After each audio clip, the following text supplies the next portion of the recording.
है वो बताता चलूँ कि इसमें इंपॉर्टेंट चीज़ क्या है करने वाली और क्या चीज़ नहीं करनी। ठीक है, आपका जो प्रोटीन मेटाबॉलिज्म है ना वो सारा इन स्लाइडों से कवर हो जाएगा, चाहे आपने लिपिड पार्ट ना भी पढ़ी हो। ठीक है, और कोई भी चीज़ पढ़ने की जरूरत नहीं है, ना सत्या ना हार्पर, इन स्लाइडों से सारा आपका प्रोटीन मेटाबॉलिज्म कवर हो जाता है। अब जो प्रोटीन मेटाबॉलिज्म है ना, इसमें प्रॉफ में आपका जो है वो एक बेसिकली इसमें आता होता है SCQ। ठीक है, और 3-4 MCQ आते होते हैं, तो इसमें से ही सारा जो है सारे का सारा आपका प्रोटीन जो है वो कवर हो जाता है। और मोरोवर इसके लेक्चर्स भी अवेलेबल हैं, वो आप बेशक जो है वो इसके साथ जो है वो सुन सकते हैं। पहले लेक्चर लें, फिर जो है वो स्लाइड रीड करें ताकि आपको ना समझ आ जाए स्लाइड।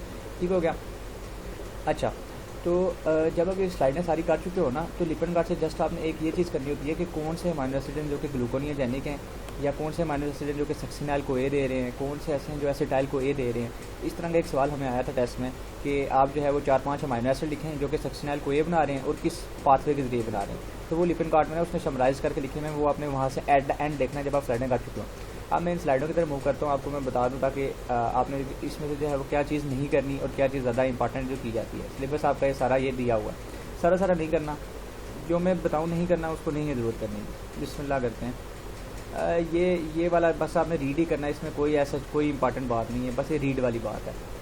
ये भी रीड है, ये थोड़ा सा इंपॉर्टेंट है। प्रोटियोसोमल डिग्रेडेशन, ये एक बार जो है वो सवाल आ चुका है सेंडअप में कि प्रोटियोसोम कैसे डिग्रेड करते हैं, उसमें ये आपने ये पाथवे बनाना था और इसमें ना ये इसका एंजाइम्स वगैरह का बताना था, तो इसको देख लेना। ये जो है interchange of amino acids in post absorptive state, ये बेसिकली हार्पर का टॉपिक है। ये भी एक बार ना पूछा जा चुका है वाइवे में, तो उसमें आप ये बस ये डायग्राम देख लोगे ना कि किस तरह अमीनो एसिड्स कहाँ किस आर्गन में मूव कर रहे हैं, बस आपने वही करना है। ये थ्योरी इतनी करने की जरूरत नहीं। ट्रांसअमाइनेशन ऑफ अमीनो एसिड्स, ये एक इंपॉर्टेंट टॉपिक है, इसको अच्छे से पढ़ना है। ये आपने इसी का हिस्सा है, ये करना है। मैकेनिज्म किस तरीके से हो रहा है, पीरियोडॉक्सिल फॉस्फेट कैसे लेके आता है, पीरियोडॉक्सिल अमीन बनता है, स्किप बेस मैकेनिज्म होता है, पिंग पोंग बीबी मैकेनिज्म होता है, ये करना है आपने। डीएमाइनेशन, अब ट्रांसअमाइनेशन के बाद डीएमाइनेशन कैसे होती है वो आपको पता होना चाहिए, और उसकी रेगुलेशन कैसे होती है ये थोड़ा सा लिखा हुआ है। देन ऑक्सीडेटिव डीएमाइनेशन होती है, अमीनो एसिड डीऑक्सीडेजेज होती हैं। डीएमाइनेशन ऑक्सीडेटिव भी होती है और नॉन ऑक्सीडेटिव भी होती है। ये आपको एमसीक्यू में पता होना चाहिए कौन से जो 3 हैं जो नॉन ऑक्सीडेटिव करते हैं, डीहाइड्रेजेज, डीसल्फाइडेजेज, हिस्टिडीन वगैरह। मेटाबॉलिज्म ऑफ अमोनिया, ये बहुत इंपॉर्टेंट सवाल है। अमोनिया कैसे मेटाबोलाइज होता है, कहाँ से आता है, कहाँ ट्रांसपोर्ट होता है, इसका क्लिनिकल भी बहुत इंपॉर्टेंट है। ये तो थोड़ा सा आपने रीड करना है, ये जो लिखा हुआ है ये इंपॉर्टेंट है। ये डायग्राम एक बार आ चुकी है कि कौन से अमीनो एसिड्स हैं कि टिश्यू हैं जहाँ से अमोनिया आता है, लीवर में कैसे जाता है, एक्सक्रीट कैसे होता है, ये वाली डायग्राम एक बार आ चुकी है प्रॉफ में, इसको अच्छे से करना है। ये करने की ज़रूरत नहीं है, स्लाइड इसको क्रॉस कर लो आप। ये आपको पता होना चाहिए अमोनिया की टॉक्सिसिटी क्या है, उसकी रीजंस क्या होती हैं। ठीक है, ये आपको पता होना चाहिए। हेपेटिक एनकेफेलोपैथी कैसे होती है, this is very important slide. ये तो बहुत बार आता है ना, ये 5 की 5 रीज़न आपने लिखनी है biochemical basis of toxicity of ammonia में। ठीक है, फिर उसका ट्रीटमेंट कैसे होता है ये भी इंपॉर्टेंट है, ये विद द मैकेनिज्म आपको आना चाहिए, ये स्लाइड भी इंपॉर्टेंट है। सेल्फ असेसमेंट ये आपने वैसे खुद कर लेनी है, आपकी प्रैक्टिस के लिए होती है। कोई चीज़ ना सवाल समझ आए वो आप मुझसे पूछ सकते हो बाद में व्हाट्सएप पे। ठीक है, यूरिया साइकिल बहुत इंपॉर्टेंट है, सारे का सारा यूरिया साइकिल बहुत इंपॉर्टेंट है, स्पेशली इसमें भी आता है क्लिनिकली होता है। अब आपको क्लिनिकल तभी आएगा जब आपको यूरिया साइकिल की समझ होगी, फिर कौन सा एंजाइम डिफेक्टिव है जिसकी वजह से साइकिल ख़राब है और कौन सा फिर सबस्ट्रेट एक्यूमुलेट हो रहा है, तो क्लिनिकल उस लिहाज से आप डील करोगे। तो यूरिया साइकिल आपने अच्छे से करनी है, यूरिया साइकिल आपने सारी करनी है, ये बहुत इंपॉर्टेंट है, ये आपको ड्रा करने के लिए भी आ सकती है। ये उसी के स्टेप लिखे हुए हैं इंडिविजुअल, ये आपने पढ़ लेने हैं। ये इसमें सारा समराइज करके लिखा हुआ है, ये बहुत इंपॉर्टेंट है। एनर्जेटिक्स आता है यूरिया साइकिल की कितनी एनर्जी लगती है, 1.5 टोटल। अच्छा, फर्दर आगे आ जाओ आप। अच्छा, ये इसमें ना लिंक दिखाया हुआ है कि कैसे यूरिया साइकिल आपकी टीसीए के साथ लिंक है, ये आपको लिंक भी थोड़ा पता होना चाहिए एस्पार्टेट के जरिए। देन ये थोड़ा सा इसने एक और बताया भाई, जस्ट रीड कर लेना कि नाइट्रिक ऑक्साइड भी जो है वो इस साइकिल के जरिए बन सकता है एक्सेप्ट इन द लीवर के अलावा दूसरे ऑर्गन्स में। सिग्निफिकेंस क्या है यूरिया साइकिल की, ये रीड कर लेना है। रेगुलेशन कैसे होती है, ये इंपॉर्टेंट है। नैग सिंथेज ये पढ़ लेना। डिसऑर्डर्स, ये बहुत इंपॉर्टेंट है डिसऑर्डर। इसमें आपको पता होना चाहिए कौन से एंजाइम डिफेक्टिव है, तो जाहिर सी बात है जो एंजाइम डिफेक्टिव है उससे पिछली चीज़ जो है वो एक्यूमुलेट करेगी। ठीक है, क्लिनिकल आपको ऐसे ही आएगा, आपको बता देंगे कि इनमें से कौन सी चीज़ बढ़ रही है, आपने उसके लिहाज से आइडेंटिफाई करना है कि क्या चीज़ बनती है। और एक इधर चीज़ आएगी यस, ये आप फर्दर प्रोटीन मेटाबॉलिज्म में भी पढ़ोगे, एरोटिक एसिडूरिया के एरोटिक एसिड यूरिन में आता है, लेकिन वो होता है प्राइमरी एरोटिक एसिडूरिया। ये जो है ना ये आपका सेकेंडरी है, वो मैं बाद में आपको जब आप फर्दर न्यूक्लियोटाइड मेटाबॉलिज्म पढ़ लोगे तो आपको कंपैरिजन में बताऊंगा कि प्राइमरी एंड सेकेंडरी आपने पढ़ा था। तो ये आपने देखना है कि जब यहाँ से जो है वो आपका carbamoyl specially carbamoyl phosphate synthetase की डेफिशिएंसी होती है, तो सॉरी कार्बोमाइल फास्फेट नहीं, ये OTC ट्रांसपोर्टर ऑर्निथिन ट्रांस कार्बोमाइलेज की डेफिशिएंसी होती है। तो उसके नीचे में क्या है, कार्बोमाइल फास्फेट आपका एक्यूमुलेट होता रहता है। ये कार्बोमाइल फास्फेट बेसिकली आपका यूज़ होता है पायरामिडीन के सेंसेस में, तो पायरामिडीन के सेंसेस में ये चला जाता है एक्यूमुलेट होकर, और वो पायरामिडीन की सेंसेस के नतीजे में ही एक बाय प्रोडक्ट बनता है जिसे हम एरोटिक एसिड कहते हैं, और वो यूरिन में आता है। ये आपने देखना है, क्लिनिकल बहुत इंपॉर्टेंट है, ये रीड कर लीजिएगा। आया तो कभी नहीं है लेकिन आ सकता है, OTC ऑर्निथिन ट्रांसपोर्टर की डेफिशिएंसी, सेल्फ असेसमेंट। अब अमाइनो एसिड, इनमें सारे पाथवे नहीं करने होते, जो मैं कहूँगा ना सिर्फ वही करने। फिनाइलएलानिन एंड टायरोसिन, ये बहुत इंपॉर्टेंट है, ये आपको अच्छे से आना चाहिए। इसमें भी आपको क्लिनिकली आएगा फिनाइलएलानिन एंड टायरोसिन का, लेकिन उसमें ना अपने पाथवे आना चाहिए आपको, ठीक है। ये बेशक आपको अगर चीज़ें याद नहीं रहती ना, फेट्स क्या हैं कोई बात नहीं है, जब आप 2-3 बार पढ़ चुके होगे आपको एंड पे याद हो जाएंगी। अभी बेशक आप इन चीज़ों को स्किप कर सकते हो। हर अमाइनो एसिड का आपको 2 चीज़ें पता होनी चाहिए कि एसेंशियल है या नॉन एसेंशियल है, ग्लूकोनियोजेनिक है या कीटोजेनिक है। ये आप बेसिकली फर्स्ट ईयर में भी करके आ चुके हो। अच्छा, इसमें ना मेनली जो इंपॉर्टेंट है वो है इसका पाथवे, वो आगे है वो उनका, ये पाथवे आपको सारा आना चाहिए। स्ट्रक्चर नहीं करने, लेकिन आपको ये पता होना चाहिए कि इसके बाद क्या बन रहा है, कौन सी एंजाइम के नतीजे में प्रोडक्ट क्या बन रहा है, क्योंकि हर एंजाइम की डेफिशिएंसी के नतीजे में ना एक क्लिनिकल है, तो आपको आना चाहिए। 2 मोस्ट इंपॉर्टेंट है जो कि बहुत बार आ चुके हैं, फिनाइल कीटोनूरिया एंड अल्केप्टोनूरिया, वो आगे आएंगे तो मैं बताता हूँ। देन ये मेलानिन की सेंसिस, ये स्लाइड भी बहुत इंपॉर्टेंट है। मेलानिन की सेंसिस कैसे हो रही है ये आपको स्लाइड आनी चाहिए, ताकि अल्बाइनिज्म का जो आपको क्लिनिकल आएगा उसमें आपने यही पाथवे ड्रा करना होगा। अगर आपसे पूछ लिया जाए कि एंजाइम डेफिशिएंट है तो नॉर्मल पाथवे क्या था, ये अल्बाइनिज्म, ये भी बहुत इंपॉर्टेंट क्लिनिकल है, ये स्लाइड भी अच्छे से आनी चाहिए। हाइपोपिगमेंटेशन, ये वही अल्बाइनो का बताया हुआ है, ये भी बहुत इंपॉर्टेंट है। कैचिकोलोमीन्स की सेंसिस कैसे होती है टायरोसिन से, ये पाथवे आना चाहिए आपको। पार्किंसनिज्म होती है इसमें में, ये कोई इतनी इंपॉर्टेंट नहीं है। थायराइड वाली, यस, ये बहुत इंपॉर्टेंट है। Disorders of phenylalanine and tyrosine, ये आपको आना चाहिए कि कौन से एंजाइम की डेफिशिएंसी के नतीजे में क्या हो रहा है। फिनाइल कीटोनूरिया, टायरोसिनीमिया, नियोनेटल अल्केप्टोनूरिया, टायरोसिनीमिया टाइप 1, ये इंपॉर्टेंट है, ये बहुत इंपॉर्टेंट है। फिनाइल कीटोनूरिया में क्या चीज़ें हो रही है और उसकी बायोकेमिकल बेसिस क्या है, ये बायोकेमिकल बेसिस आनी चाहिए। तो क्लिनिकल में आपको मस्ट मेंशन होगा माउजियाडोर आ रही है, ये इंपॉर्टेंट हिंट है इसका क्लिनिकल। ये इसकी आपको ये इंपॉर्टेंट स्लाइड है, पता होना चाहिए कि रीज़न क्या है, मैनिफेस्टेशन क्या है, उनकी रीज़न क्या है, क्यों CNS की प्रॉब्लम आती है उसकी ये रीज़न, पिगमेंटेशन प्रॉब्लम क्यों आती है उसकी ये रीज़न। ये भी बहुत इंपॉर्टेंट है, कैसे डायग्नोज करोगे आप, उसका ट्रीटमेंट क्या है। Alkaptonuria, again a very important slide. Alkaptonuria में पाथवे क्या डिस्टर्ब हो रहा है, बायोकेमिकल बेसिस क्या है, डायग्नोसिस एंड ट्रीटमेंट कैसे करोगे।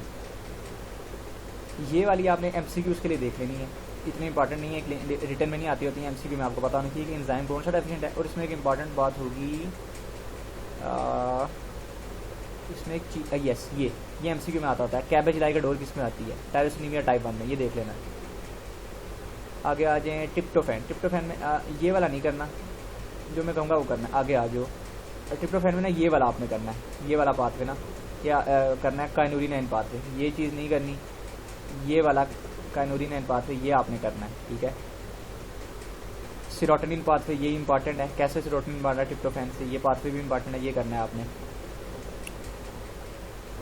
ये बहुत इंपॉर्टेंट क्लिनिकल है, बहुत बार आ चुका है। कार्सिनॉइड सिंड्रोम, कार्सिनॉइड सिंड्रोम में क्या चीज़ बढ़ती है, 5-हाइड्रोक्सिनोलेस्टिक एसिड, ये ट्यूमर मार्कर है इसका, ये पता होना चाहिए आपको। और इसमें रीज़न आपको पता होना चाहिए, ये फ्लशिंग मिलती है, फेशियल फ्लशिंग मिलती है, फ्लशिंग मिलती है, इसकी क्या रीज़न होती है ये आपने असाइनमेंट आपकी आपको खुद पता होना चाहिए कि क्यों फ्लशिंग आती है। इसमें ना समझ आए तो मुझसे पूछ लेना, इसे हिंट क्लिनिकल में लिखा होगा फेशियल फ्लशिंग, देन आपने आंखें बंद करके कार्सिनॉइड सिंड्रोम लगा देना है। ये चीज़ें करने की ज़रूरत नहीं होती। साइन एंड सिम्टम आपको करने की कभी ज़रूरत नहीं है, साइन एंड सिम्टम आपको डिपार्टमेंट देगा क्लिनिकल में, आपने आइडेंटिफाई करना है प्रॉब्लम क्या होती है। सेंसिला मेलाटोनिन, ये पूछा जा सकता है लेकिन आपको थोड़ा सा पता होना चाहिए, आसान ही बात है। ट्रिप्टोफैन से सेरोटोनिन बनता है, सेरोटोनिन से मेलाटोनिन बनता है। Heart nerve disease again important, ये आप लेकिन फर्स्ट ईयर में करके आ चुके हो। ये इसके नाम में ये जो निमोनिक बना हुआ है ना, सारी प्रॉब्लम आपको नजर आ जाएंगी। सल्फर कन्टेनिंग अमाइनो एसिड आपको नाम पता होना चाहिए। ये फेट्स अभी ना भी करो तो कोई मसला नहीं है, ये रहने दो बेशक, कभी ये चीज़ याद ना भी हो कोई मसला नहीं है, मोस्टली क्लिनिकल ही आता होता है और कुछ पाथवे आते हैं जो मैं बता रहा हूँ। ये बहुत इंपॉर्टेंट स्लाइड है, this is very very very important slide. What is transmethylation, इसका मैकेनिज्म क्या है, ये पाथवे है, इसका कौन से रिएक्शन है जो कि ट्रांसमिथाइलेशन करते हैं। इसमें से कोई भी 5-6 याद कर लेना अगर आपको आ जाए, ये इंपॉर्टेंट है, ये बहुत बार आ चुका है सवाल, ये अच्छे से करना। सिस्टीन का मेटाबॉलिज्म ये बहुत इंपॉर्टेंट है, ये भी सर नक्शे ने पूछा था मुझसे और इसी में घुमाया था मुझे वाइवे में। ये पाथवे आपको आना चाहिए सिस्टीन का, ये अच्छे से करना। डिग्रेडेशन ऑफ सिस्टीन ये कोई नहीं पूछेगा, ये आप क्रॉस भी कर सकते हो, ये ना तो याद होती है ना ही कोई पूछता है, ये आप रहने दो बेशक। सिस्टीनूरिया ये आपने देखना है, ये हमारे टेस्ट में क्वेश्चन आया था सिस्टीनूरिया का, कोल्ड ट्रांसपोर्टर की डेफिशिएंसी होती है। सिस्टीनोसिस ये रीड कर लीजिएगा, इतना इंपॉर्टेंट नहीं है वैसे लेकिन रीड कर लेना। Homocystinuria this is very very very important, again ये पाथवे आपको पता होना चाहिए सिस्टीन वाला। होमोसिस्टीनूरिया टाइप 1 ये बहुत बार क्लिनिकल आ चुका है पास्ट पर, इसको अच्छे से करना। ये इसकी टाइप्स ये MCQ में आपको पता होना चाहिए और रिटर्न में आपको आता है, हमें आया भी था कि डिफरेंट टाइप्स ऑफ होमोसिस्टीनूरिया क्या है और उनमें डिफेक्ट क्या होता है, ये टेबल कर लेना है। और अगेन कि होमोसिस्टीन है उसकी कम्बिनेशन से आपको हार्ट डिफेक्ट्स आते हैं, एथेरोस्क्लेरोसिस होती है, क्यों, उसकी रीजन ये हैं, ये आपको पता होना चाहिए, वाइवा में पूछते होते हैं। ग्लाइसिन पे आज ये पता होना चाहिए ऑप्टिकली इनएक्टिव होता है, ठीक है। स्मॉलेस्ट और नॉन पोलर है आपका amino acid, commonest amino acid है, कोलेजन में होता है, ये MCQ है आपके। ये ना भी चीज़ें याद हो ना, फेट्स और ये कोई मसला नहीं है, ये आपको पता चाहिए। ग्लाइसिन की सिंथेसिस 3 पाथवे के जरिए होती है, एक ये वाला, एक ये वाला, एक ये वाला, ये पता होना चाहिए, ये शॉर्ट आ सकता है। डिग्रेडेशन ऑफ ग्लाइसिन ये थोड़ा सा ना आपने करना है, ये ऐसा क्लिनिकल करना है, ऐसा नहीं है कि आपको पाथवे आ जाएगा कि describe the degradation of glycine, ऐसा नहीं आता, लेकिन आपको नहीं पाथवे पता होना चाहिए। या इसके साथ एक क्लिनिकल कोरिलेटेड है कि ग्लाइसिन ऑक्सीडेज है ना बेसिकली, और ये ट्रांसअमाइनेशन, ये यहाँ से टॉपिक रिलेट करता है क्लिनिकल का। अब अगर ये इंजाइम की डिफेक्ट आ जाए ना, या इस विटामिन B6 की वजह से PLP की डेफिशिएंसी आ जाए, तो आपका ये प्रोडक्ट एक्यूमुलेट, मतलब कि आपका ये जो ग्लाइसिन है ये इसमें नहीं जाएगा। अगर आपकी ग्लाइसिन ऑक्सीडेज है ना तो ग्लाइसिन एक्यूमुलेट करना स्टार्ट करेगा, जिसकी वजह से ग्लाइसिन एनकेफेलोपैथी हो जाएगी। ये हमारा प्रॉफ में सवाल भी आया था ग्लाइसिन एनकेफेलोपैथी का। और मोरओवर अगर PLP की डेफिशिएंसी है तो ये ग्लाइऑक्सिलेट दोबारा से ग्लाइसिन में कन्वर्ट नहीं होगा, जिसकी वजह से ऑक्सिलेट स्टोन्स आ जाएंगे, ये इंपॉर्टेंट है। लेकिन एज अ पूरा पाथवेशन ना भी आए कोई मसला नहीं है, ये आपको आना चाहिए, ये वाला, ये चीज़ आपको आनी चाहिए। ग्लाइसिन की क्लीवेज सिस्टम, इसमें ये चीज़ पता नहीं चाहिए, ग्लाइसिन एनकेफेलोपैथी एक होती है। प्रोटीन्स के नाम कर लो, ये ना भी याद हो तो कोई मसला नहीं है, ऐसा जो इंपॉर्टेंट नहीं है। ये सिंथेसिस ऑफ ग्लूटाथायोन, बस इसमें आपको पता होना चाहिए अमीनो एसिड कौन से यूज़ हो रहे हैं, पाथवे इंपॉर्टेंट नहीं है, कोई ज़रूरत नहीं, रहने दें। ये स्लाइड भी आनी इंपॉर्टेंट है, इसको भी रहने दें, बस पता हो कि हीम की सिंथेसिस में यूज़ हो रहा है, कंजुगेशन रिएक्शन में यूज़ हो रहा है, ड्रॉ करना कुछ भी ज़रूरत नहीं है। Synthesis of creatine this is important, ये पाथवे आपको आना चाहिए, ये इंपॉर्टेंट है। क्रेटिन की इंपॉर्टेंस क्या होती है ये भी आनी चाहिए। ग्लाइसिनूरिया ये जस्ट एक रीड दे देना। प्राइमरी हाइपरऑक्सीलूरिया ये बड़ा इंपॉर्टेंट क्लिनिकल है। प्राइमरी हाइपरऑक्सीलूरिया की रीज़न क्या है, बायोकेमिकल बेसिस क्या है, और इसमें आपको जो है वो किस तरह के जो है वो क्रिस्टल्स आपको नज़र आते हैं, ये आपको पता होना चाहिए। ये डिफरेंट टाइप्स तो लिखे हुए हैं, लेकिन आपको ये पता होना चाहिए इसमें जो है वो प्राइमरी हाइपरऑक्सीलूरिया में आपको किस तरह के जो है वो क्रिस्टल्स नज़र आते हैं, ठीक है। अच्छा आगे चलते हैं, ये इनवेलप शेप नज़र आते हैं, ये आपको बताना चाहिए। ये बहुत इंपॉर्टेंट है, 1 कार मेटाबॉलिज्म, ये रिटर्न में भी आएगा, ये वाइवा में भी आएगा, और इसी पे वाइवा मेरा हुआ था सनक्षप का, सर ने बहुत घुमाया था। 1 कार मेटाबॉलिज्म क्या है, कौन से सबस्ट्रेट हैं, 1 कार वाले है कौन से, ये पूरा स्लाइड इंपॉर्टेंट है। Then branch in amino acids का पाथवे बहुत इंपॉर्टेंट है और एक क्लिनिकल बहुत इंपॉर्टेंट है। ये पाथवे थोड़ा सा है मुश्किल है, रट्टे वाला है, लेकिन रटना है, ये हमें ना टेस्ट में आया था। ये पाथवे है सारा, ये आपने पाथवे रट लेना, ये आया था हमें, ये आता होता है। और इसी के साथ एसोसिएटेड क्लिनिकल है मैपल सिरप डिजीज़, ये बहुत इंपॉर्टेंट है, मैपल सिरप यूरो डिजीज़, ठीक है। इसमें क्लिनिकल में हिंट होगा कि मैपल एडोर आ रही है यूरिन के अंदर, ठीक है। और ये क्लिनिकल बहुत इंपॉर्टेंट है। बायोकेमिकल इसकी ना इंपॉर्टेंट है कि इसमें कौन सा एंजाइम डेफिशिएंट है, branch chain alpha keto amino acid, और इसका डायग्नोसिस आप कैसे करोगे, और ये आपको पता होना चाहिए। और आप में फटीग वगैरह आपको नजर आएगा, क्योंकि ये आपको एनर्जी देता था ना इस पाथवे के जरिए, सक्सिनल को या एसिटाइल को के जरिए, जिन्होंने आगे फर्दर जो है वो TCA के जरिए जाके एनर्जी देनी थी। अब वो पाथवे नहीं चलेगा तो एनर्जी नहीं मिलेगी, फटीग रहेगा। ये बहुत इंपॉर्टेंट है मैपल सिरप डिजीज़। देन ये वाली जो स्लाइड है ये जस्ट MCQ के लिए आपने देखनी है। MCQ के लिए क्या देखना है इसमें, ये आपको पता चाहिए। इसमें चीज़ी डोर आती है, आइसोवैलेरिक एसिडीमिया में चीज़ी डोर आती है, ये पता चाहिए। और इसमें ना ये आपने ये जो मिथाइल मेलोनिक एसिडीमिया की टाइप्स है ना, ये एमसीक्यू के लिए देखनी है कि टाइप 1 में क्या है, टाइप 2 में क्या डेफिशिएंट है, टाइप 3 में क्या डेफिशिएंट है, टाइप 4 में क्या डेफिशिएंट है, बस। बाकी ये करने की जरूरत नहीं है ऊपर। ये जो आगे हैं ना सारे, ये इसमें से कुछ अभी तक करने की जरूरत नहीं है, जो मैं कहूँगा वो करने की जरूरत है। मेटाबॉलिज्म एलानिन, ये करने की जरूरत नहीं है। ये लाइंस इंग्लिश के लिए बस एमसीक्यू के लिए देखनी है कि भाई बीटा एलानिन है, विटामिन B5 के साथ एसोसिएटेड है, ये नॉन एसेंशियल है, और एलानिन के लेवल जो है वो यूरिन में बढ़ते हैं, तो इसका मतलब है ब्लड प्रेशर ज़्यादा है। बस ये एमसीक्यू के लिए देखना, इसका पाथवे नहीं करना।